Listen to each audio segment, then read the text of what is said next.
Hello students, welcome again to the next part of chapter number 8। हम कर रहे हैं क्वेश्चन नंबर 8। महेश ने एक अलमारी 1000 रुपये की खरीद कर 1100 रुपये में बेच दी। ये क्वेश्चन स्टार्ट करने से पहले मैं आपको बता दूं कि अगर अभी तक आपने मेरे चैनल को सब्सक्राइब नहीं किया है तो सबसे पहले तो सब्सक्राइब कर दो, और बाहर एक बेल का ना इस तरह का एक बटन होता है बेटा, उस बेल के बटन को आप ना दबा दोगे तो आपको सारी नोटिफिकेशंस मिल जाएंगी। जो लेक्चर में डालूंगी आपके पास उसका मैसेज सबसे पहले आ जाएगा, तो आपको परेशान नहीं होना पड़ेगा। और वर्कबुक का चैप्टर 1, 2, 3, 4 और 5 मैंने बिल्कुल पूरा कराकर अपने चैनल पर अपलोड किया हुआ है, तो आप प्लेलिस्ट से उन्हें देख सकते हो।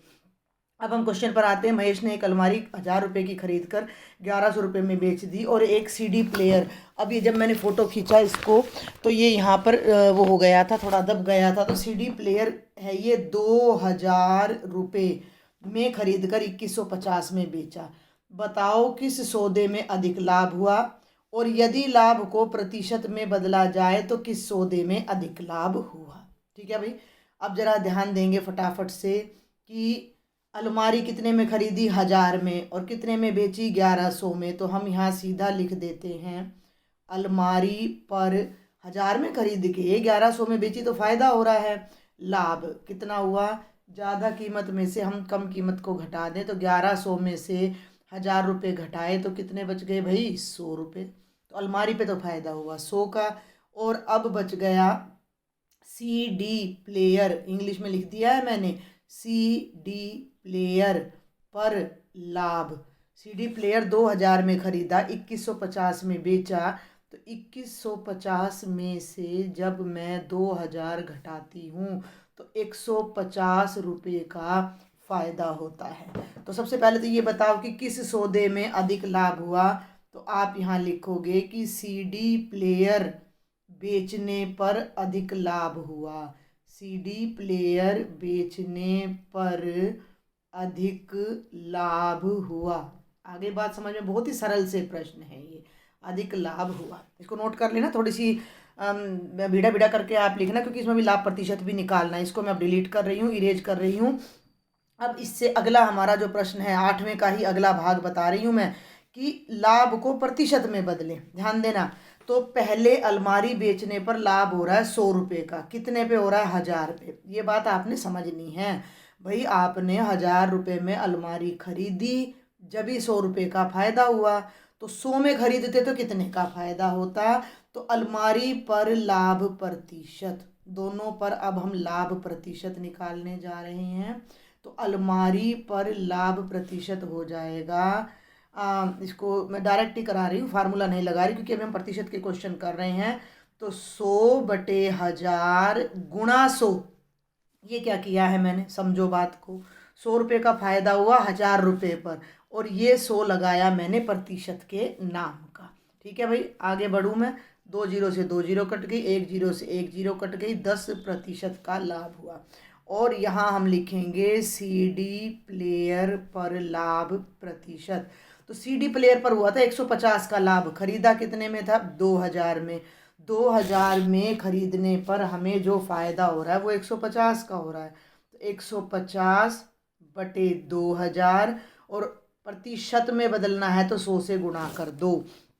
फिर से समझें इस बात को, जो फ़ायदा हुआ वो ऊपर, जितने रुपए पर फ़ायदा हुआ यानी शुरू में जो लगाए वो नीचे, और प्रतिशत के नाम का गुणा 100। 2 जीरो से 2 जीरो कट गई, यहाँ से ये कट गया, और ये बन गया 15/2%। और 15/2 का मतलब होता है 7.5%। अब देखो, अब उल्टा हो रहा है। दिखने में तो ये लग रहा था कि CD प्लेयर पर अधिक लाभ हुआ, लेकिन जब हम प्रतिशत में गए तो अलमारी पर लाभ हुआ। क्यों, अलमारी पर 1000 पे 100 बच रहे हैं, 1000 रुपये में 100 रुपये बच रहे हैं, और CD प्लेयर में 2000 में 150 बच रहे हैं, जबकि 1000 पे 100 बच रहे थे, 2000 पे 200 बचने चाहिए थे ना। तो प्रतिशत के हिसाब से ज़्यादा फायदा किस पर हुआ है, अलमारी पर। तो ये था प्रश्न नंबर 8। आगे बढ़ती हूँ मैं प्रश्न संख्या 9 पर। दिनेश ने एक दुकान से 4 गेहूं की बोरियां 4000 में खरीदी। ठीक है, 4 बोरी गेहूं 4000 में खरीदा। घर तक बोरियों को लाने के लिए 150 रुपये की मजदूरी चुकाई। इन बोरियों को उसने 1500 रुपये प्रति बोरी के हिसाब से बेच दिया।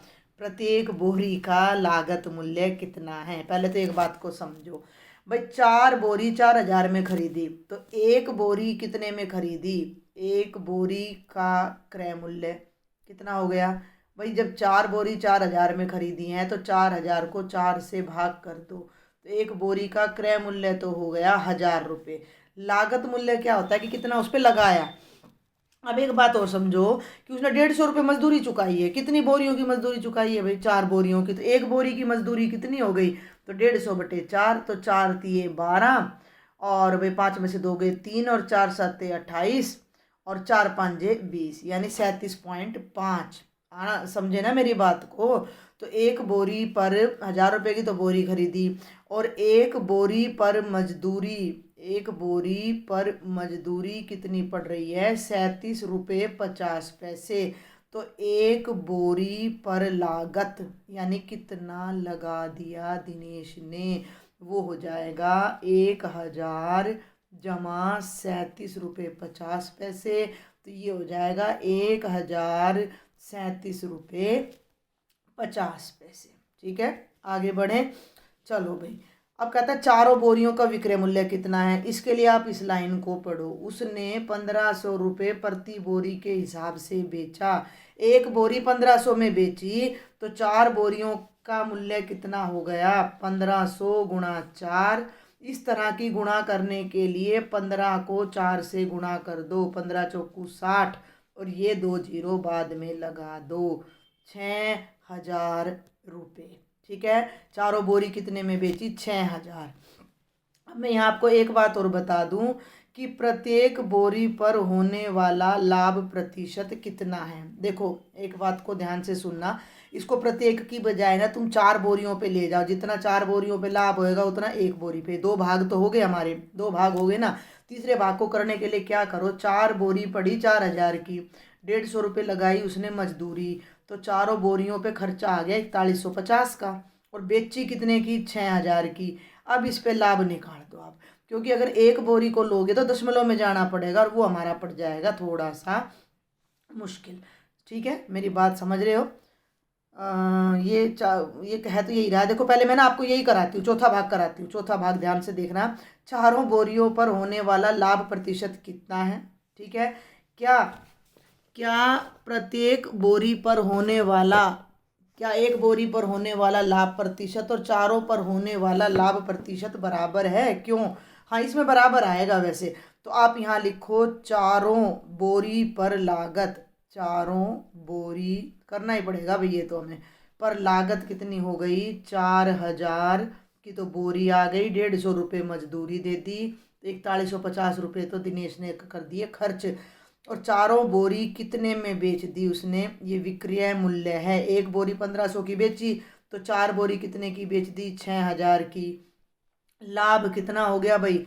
6000 घटा 4150।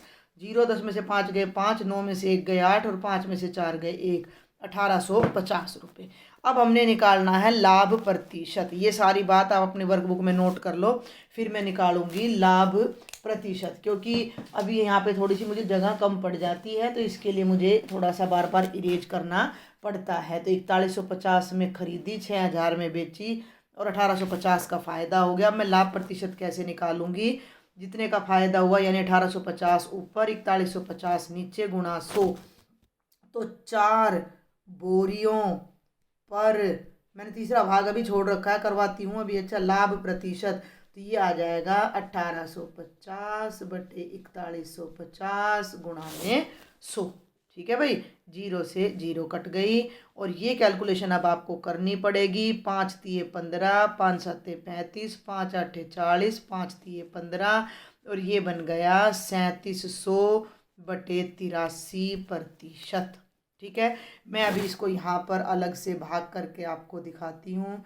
3700 को जब 83 से 8 तिया 24, 8 चौके 32, तो 4 तिये 12, 8 पंजे 40, तो 4 पे जाएगा, 4 तिये 12, 4 अट्ठे 32, और 1 33, 10 में से 2 गए 8, ध्यान देना, 6 में से 3 गए 3, ऊपर से उतारी 0, 8 चौके 32, फिर जाएगा तो 332, 10 में से 2 गए 8, और 7 में से 3 गए 4, और ऊपर से उतारा 0 दशमलव लगाकर, तो यहाँ भी दशमलव आ जाएगा।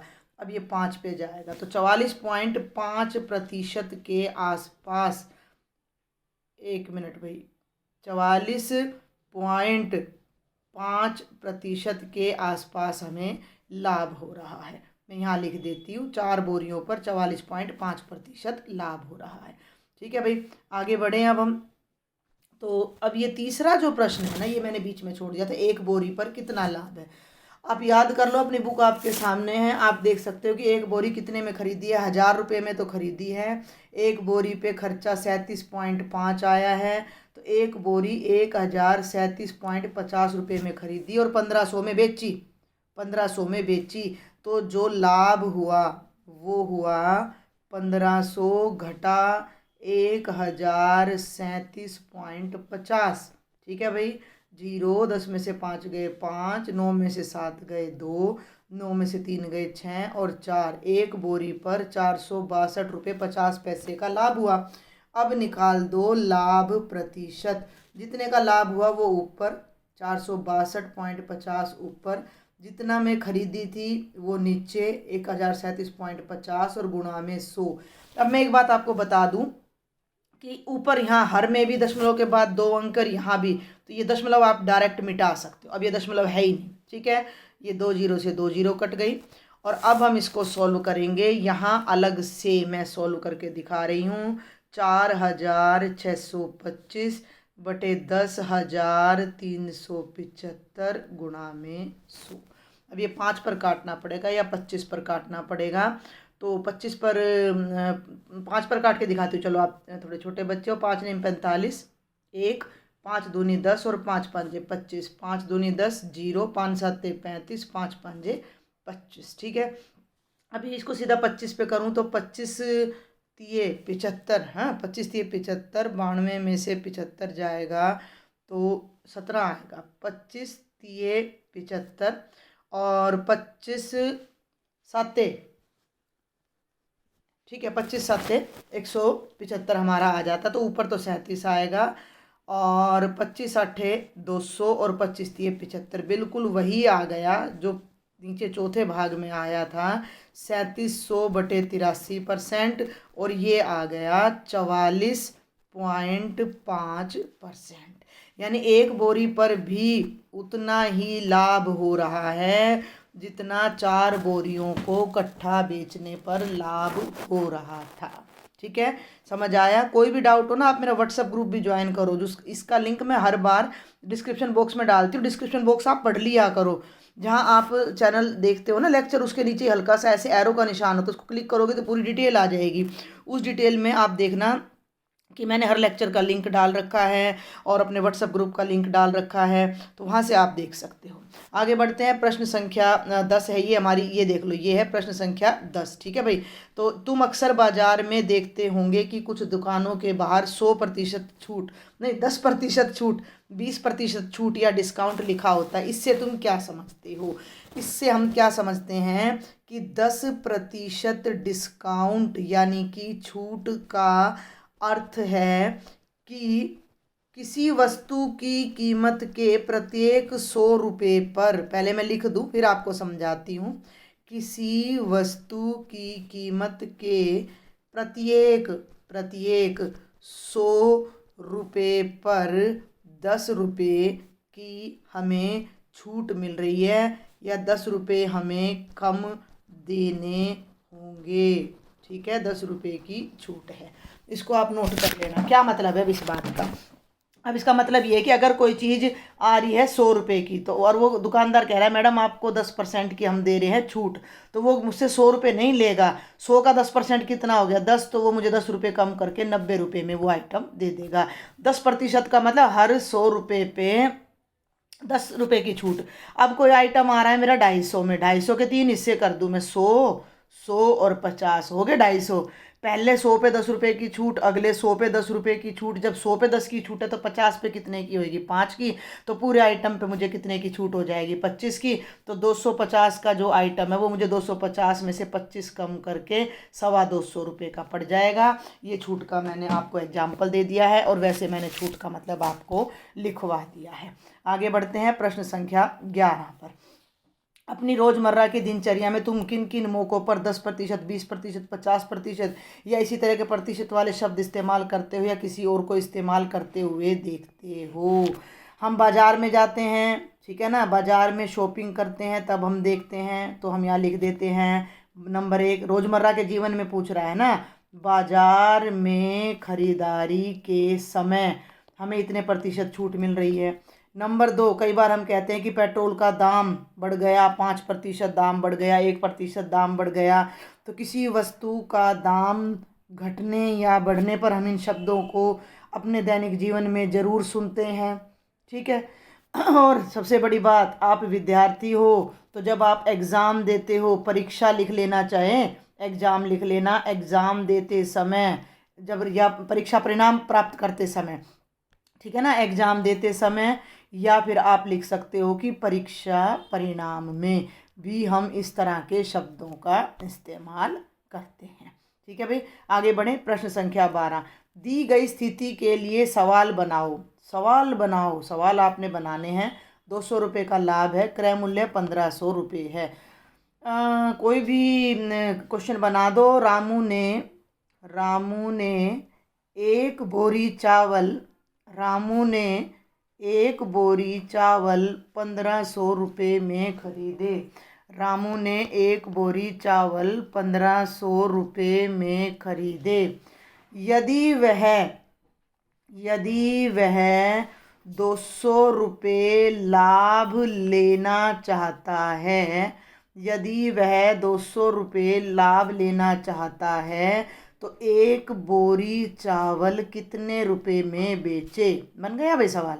एक बोरी चावल कितने रुपए में बेचे? कितना आसान सा सवाल है। इससे आपको मतलब पता लगेगा कि भाई आपको अपने आप से यहाँ पे दिमाग चलता है, ये कॉन्सेप्ट आपको क्लियर होते हैं। तो ये 12वें के पहले का सवाल मैंने बना दिया है और देखते अगला जो प्रश्न है हमारा, हानि 15% और क्रय मूल्य 375 रुपये। बना दो भाई, कुछ भी, क्या बनाएं। चलो मोहन हम ले लेते हैं। मोहन ने एक जोड़ी जूते, ठीक है भाई, इतने में तो आ ही जाते हैं। मोहन ने एक जोड़ी जूते 375, या ऐसे लिखो, एक जोड़ी जूतों का, है ना, क्रय मूल्य शब्द आ रहा है ना, तो वो हमें यूज करना पड़ेगा। एक जोड़ी जूतों का क्रय मूल्य 375 रुपये है। 375 रुपये है। उन्हें किन्हें? जूतों को 15% हानि पर बेचा। 15% हानि पर बेचा। जूतों का विक्रय मूल्य बताओ। जूतों का, या मोहन ने जूते कितने रुपए में बेचे ये बताओ। तो जूतों का विक्रय मूल्य बताओ। बन गया अभी प्रश्न। आगे बढ़ते हैं। ये 12वें का तीसरा और लास्ट भाग है। अंकित मूल्य 60 रुपये, छूट 15%। तो एक किताब का अंकित मूल्य, एक किताब का अंकित क्या होता है? जो उसके ऊपर छपा होता है, ठीक है ना, कि भाई एक किताब का अंकित मूल्य 60 रुपये है।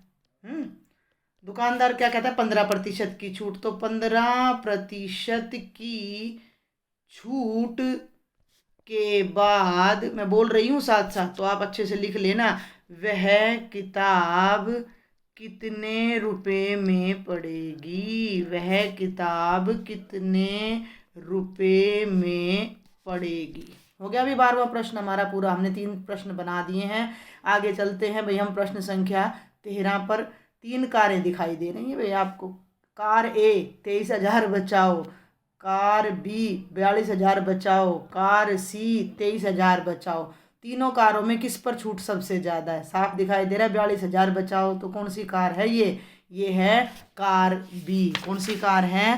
Car B. 23,000 ही है ना ये, हाँ भाई 23,000 है। ठीक है, आगे बढ़ते हैं।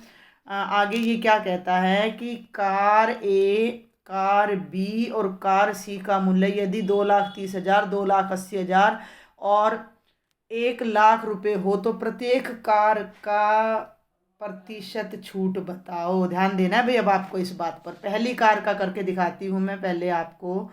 कार ए का मूल्य कितना है, इसको फिर ना मुझे मिटाना पड़ेगा यहाँ से। 2,30,000 रुपये। छूट अभी आपने देखी है पीछे कितनी थी, कार ए पर 23,000 रुपये। कितना है, 23,000 रुपये। तो कार पर प्रतिशत छूट बतानी है, तो जितनी छूट है वो ऊपर, मूल्य नीचे और गुणा में 100। तो हम सीधा लिखते हैं कार ए का छूट प्रतिशत, यानी कितने प्रतिशत छूट मिली। तो जो छूट मिली है ना बेटा वो ऊपर लिखनी होती है। कुल हमेशा जितनी कीमत पे छूट मिली, इतनी कीमत पे छूट मिली वो नीचे लिखना है, गुणा में कर देना है 100। जीरो जितनी कटे काट दो, 2 जीरो से 2 जीरो कट गई, 2 जीरो से 2 जीरो कट गई, ऊपर रह गया 230, नीचे रह गया 23, 23 एकम 23 और पीछे बच गई 0। तो ये हो गया 10%। तो कार ए पर कितने प्रतिशत छूट मिल रही है, 10%। नोट कर लेना भाई अब आप इसको। अब मैं करा रही हूँ कार बी पर। तो कार बी पर छूट प्रतिशत, ठीक है, कितनी छूट मिल रही है, 23,000 ही छूट उस पर मिल रही है, लेकिन कीमत कितनी है, 2,80,000 रुपये। गुणा में कर दो 100, 2 जीरो 2 जीरो 2 जीरो 2 जीरो और 230/28 है। तो ये 2 एकम 2, 2 चौके 8, 2 एकम 2, 2 एकम 2, 2 पाँचे 10। ये बन गया 115/14। दशमलव में बदलो, 14 सत्ते 98 और 14 अट्ठे 112। तो 14 अट्ठे 112, दशमलव भाग कर लेना भाई। 14 अट्ठे 112, 5 में से 2 गए 3, 14 दूनी 28 और 14 एकम 14, लगभग 8.21% छूट हमें मिल रही है। और अब हम तीसरी कार पर आ जाते हैं। कार सी पर छूट प्रतिशत। कार सी पर हमें 42,000 रुपये की छूट मिल रही है, बहुत ज़्यादा है। ये देखो ना, 2,30,000 पे 23,000 की छूट मिल रही थी, 2,80,000 पे भी 23,000 की, और 1,00,000 पे 42,000 की छूट, तो बहुत ही ज़्यादा है। ठीक है ना, तो सबसे ज़्यादा छूट प्रतिशत कार सी पर मिलेगा। ये पहले वैसे ही बता दिया है मैंने आपको। 2 जीरो 3 जीरो से 3 जीरो कट गई और ये आ गया 42% छूट। अगले प्रश्न पे आए। कौन सी गाड़ी पर सर्वाधिक छूट प्रतिशत है, साफ तौर पे दिखाई दे रहा है कार सी पर, क्योंकि उसकी कीमत कम है ना। तो आगे बढ़ते हैं। प्रश्न 1 व 3 के उत्तरों में क्या कोई अंतर है, यदि हाँ तो क्यों। देखते हैं भाई ये प्रश्न 3 कौन सा कह रहा है, 1 और 3 कौन सा है। देखो जरा आप ध्यान से। प्रश्न 1 पीछे चला गया हमारा, ये देखो ये रहा। प्रश्न 1 ये था, किन कारों पर सबसे ज़्यादा छूट है, किस कार पर सबसे ज़्यादा छूट है। प्रश्न 1 में तो पूछा था किस कार पर सबसे ज़्यादा छूट है। आगे बढ़ूं, और इसमें तीसरे प्रश्न में पूछा है कि किस कार पर सर्वाधिक प्रतिशत छूट है। तो ये पूछ रहा है कि इन दोनों में क्या, उत्तर में क्या कोई अंतर है, यदि हाँ तो क्यों। देखो उत्तर में तो कोई अंतर है नहीं ज़्यादा, तो केवल यही अंतर है प्रतिशत का। उसमें भी कार सी पे छूट ज़्यादा थी, तो यहाँ हम लिख देंगे दोनों प्रश्नों में कार सी पर सर्वाधिक छूट है। कार सी पर सर्वाधिक छूट है। लेकिन प्रश्न 1 में जो छूट है वो क्रय मूल्य पर है, और प्रश्न 3 में जो छूट है वो 100 रुपये पर है। ठीक है, प्रश्न 1 में कुल कीमत पर छूट है, प्रश्न 1 में कुल कीमत पर छूट है। आगे बढ़ूं, और प्रश्न 3 में छूट प्रतिशत पूछा गया है। प्रश्न 3 में छूट प्रतिशत है, तो ये आप लिख देना। आगे बढ़ती हूँ मैं। अब हमारा आ जाता है प्रश्न संख्या 14। देखें भाई, 1 मिनट जरा ऊपर सरका लूँ मैं। ये देखो, थोड़ा इस चित्र को हमें समझना पड़ेगा। ये है रोशन लाल एंड सन्स कपड़े वाले, मोहन लाल एंड सन्स कपड़े वाले। और ये रोशन लाल कह रहा है छूट छूट, सेल सेल सेल, और ये कह रहा है कि 30% जमा 20% छूट। ठीक है, 30% एक और 20% एक, दोनों ने छूट दे रखी है, सीजन चल रहा है। तो अब ये कहता है, देखते हैं प्रश्न क्या है। थोड़ा सा यहाँ पर मुझे लग रहा है कि यहाँ पर ना मिस प्रिंटिंग हो रही है। यहाँ आना चाहिए रोशन लाल के इसमें, ये जो छूट है ना ये होनी चाहिए 50% की। ध्यान से समझे मेरी बात को कि यहाँ जो स्टेटमेंट है ये थोड़ी अधूरी है। यहाँ आना चाहिए 50% छूट और यहाँ आना चाहिए 30% जमा 20% छूट। ठीक है, बात समझ आ रही है। तो अब ये कहता है कि क्या दोनों दुकानों पर छूट बराबर है, हाँ या नहीं। अपने उत्तर का कारण भी लिखें। ठीक है भाई, समझ आ रही है बात। तो देखो एक उदाहरण ले लेते हैं। माना कोई कपड़ा आ रहा है 100 रुपये का, तो जो ये रोशन लाल छूट दे रहा है 50%, तो कपड़े का मूल्य, ठीक है ना, या सूट का मूल्य, चलो ऐसे लिखते हैं। पहले हम ले लेते हैं रोशन लाल का। तो रोशन लाल का हो गया भैया, सूट का मूल्य हो गया 100 रुपये, छूट हो गई कितनी, 50%। 50% का मतलब कितने रुपये की, 50 रुपये की। अब क्रय मूल्य कितना हो गया, नहीं विक्रय मूल्य यानी कितने में पड़ेगी, तो 100 में से 50 घटा दो, कितने की पड़ी, 50 रुपये की। अब आ जाओ इस दुकान पे, यही बात लिख लेना। सूट है 100 रुपये का, लेकिन वो लिख रहा है 30 जमा 20, तो पहले छूट मिलेगी 30 रुपये की, 30%, तो 100 में से 30 गए, 70 रुपये की पड़ी।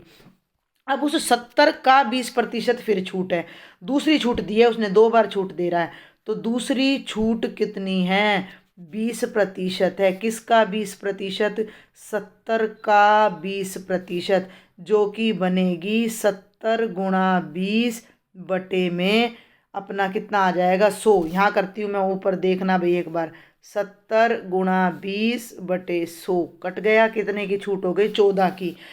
70 का पड़ रहा था, 70 पे 14 की छूट और दे दी। अब कितने का पड़ेगा, अब कितने का पड़ेगा, उसको मैं यहाँ अलग से लिख देती हूँ। तो वो पड़ेगा 70 घटा 14 यानी कि 56 रुपये का। तो मोहनलाल की दुकान पर जो डबल छूट दिखा रखे 30 जमा 20 का मतलब पहले 30% की छूट देगा, फिर उससे अगले दाम पर 20% की, तो वही सूट जो 100 रुपये का है वो 56 में पड़ेगा।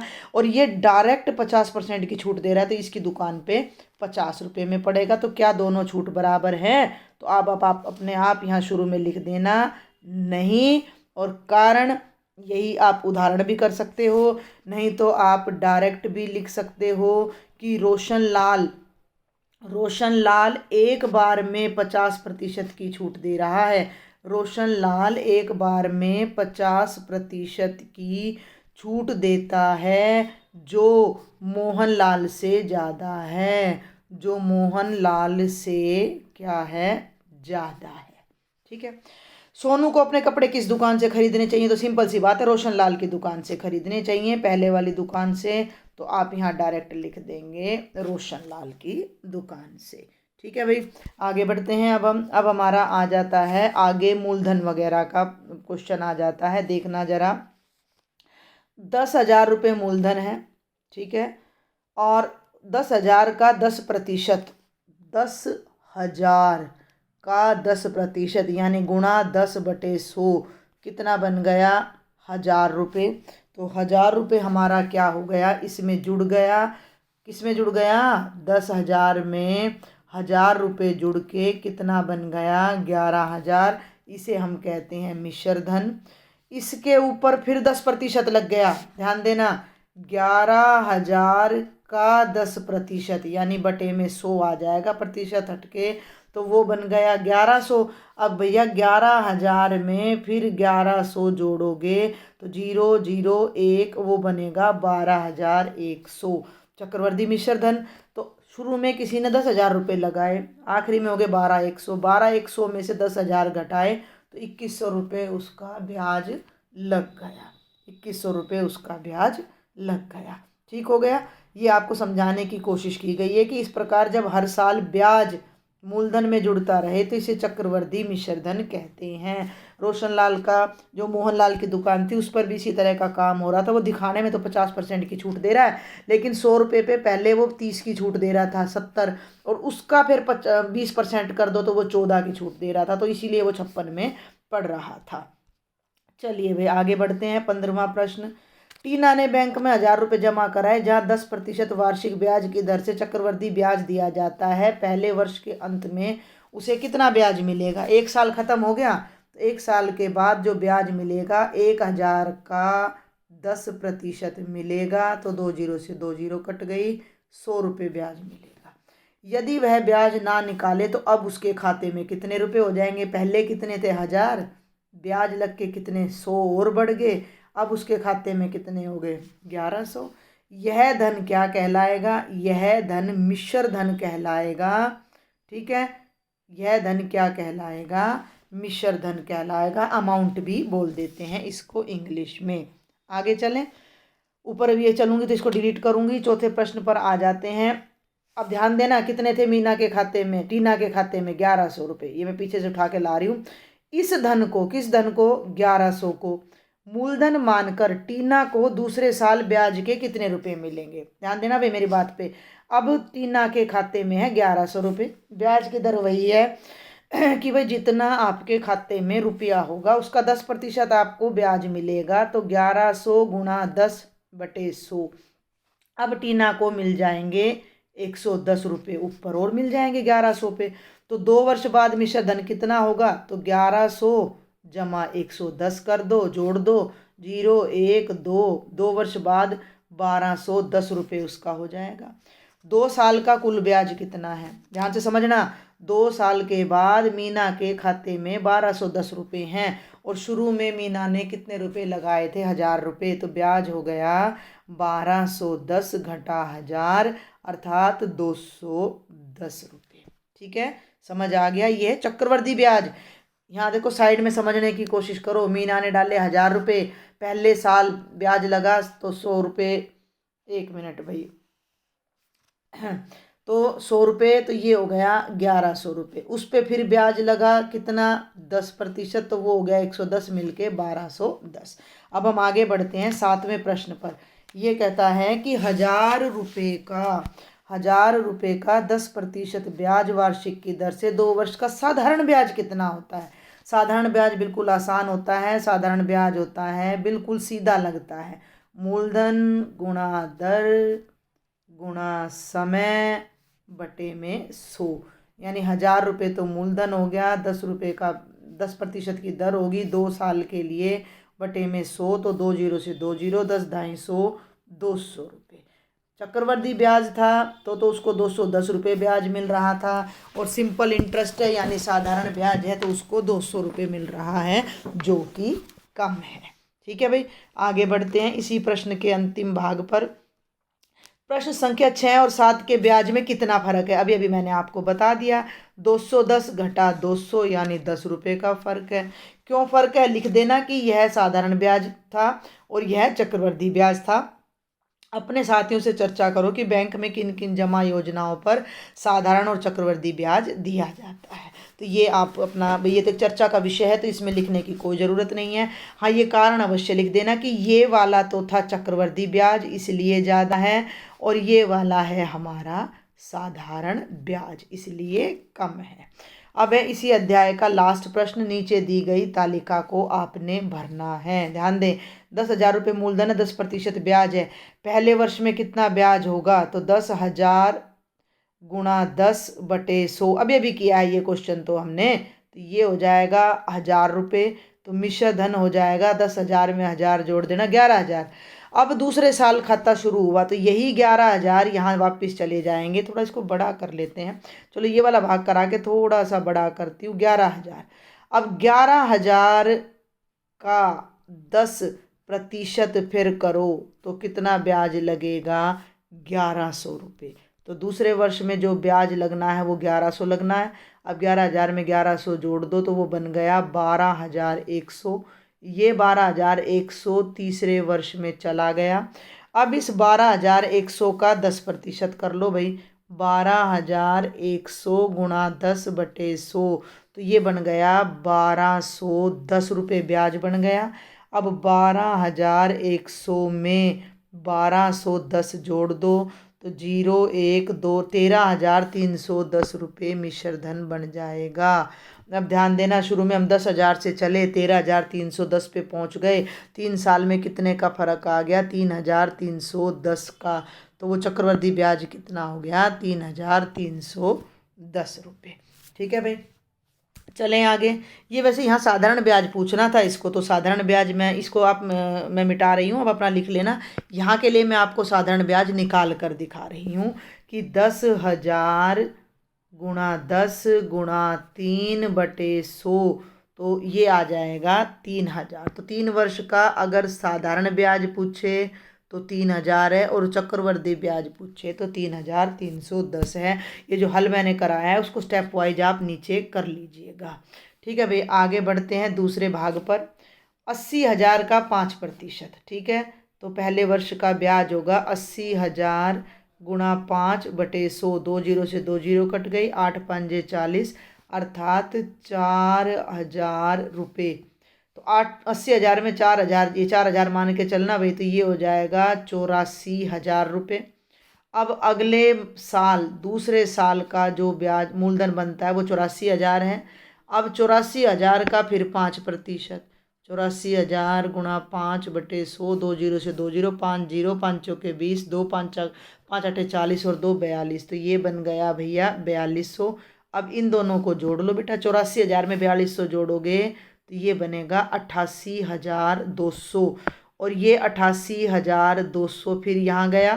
ठीक है, ये सारा आप नोट कर लेना, मैं डिलीट कर रही हूँ। तो यहाँ पर आपका आ गया है 88,200 रुपये। अब इस 88,200 का 5% फिर आपने करना है, तो 5 दूनी 10, 1 5 8 40 और 1 41, 4, और ये आ जाएगा 4410 रुपये। तो 88,200 में 4410 जोड़ दो, तो ये बन गया 0 1 6 8 और 4 12, 92,610 रुपये ये आपके बन गए।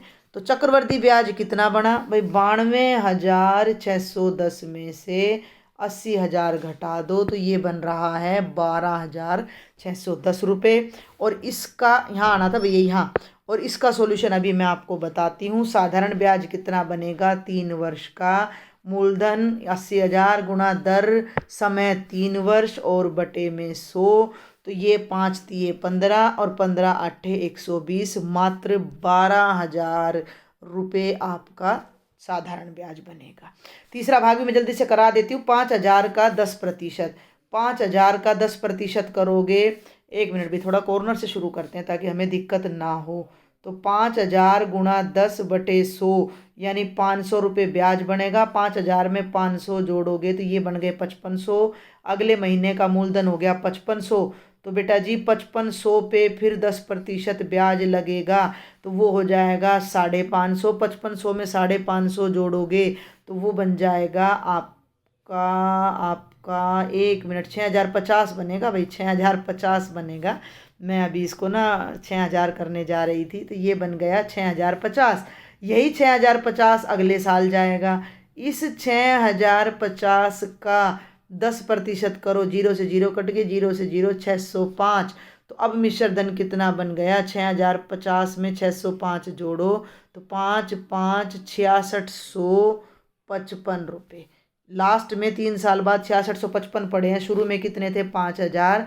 6655 में से 5,000 घटाओ, 5 5 6 1, तो चक्रवर्ती ब्याज आ गया 1655 रुपये। ठीक है भाई, चक्रवर्ती ब्याज लिख रही हूँ मैं 1655। अब मैं निकाल रही हूँ साधारण ब्याज 3 साल का। तो 5,000 गुणा 10 गुणा 3/100, 5 तिये 1500 रुपये, तो साधारण ब्याज हो जाएगा 1500 रुपये। तो ये तालिका थी, इसका हल जो मैंने कराया है वो नीचे दिए गए, उसमें आप यहाँ पर भाई पहला भाग डालेंगे, पहले वर्ष का ब्याज, और ये सारा सॉल्यूशन करेंगे। दूसरा भाग यहाँ और तीसरे का यहाँ करेंगे। तो ये आपकी वर्कबुक का चैप्टर नंबर 8 था। ज़्यादा से ज़्यादा स्टूडेंट्स को शेयर करें, चैनल को सब्सक्राइब करें। Thank you.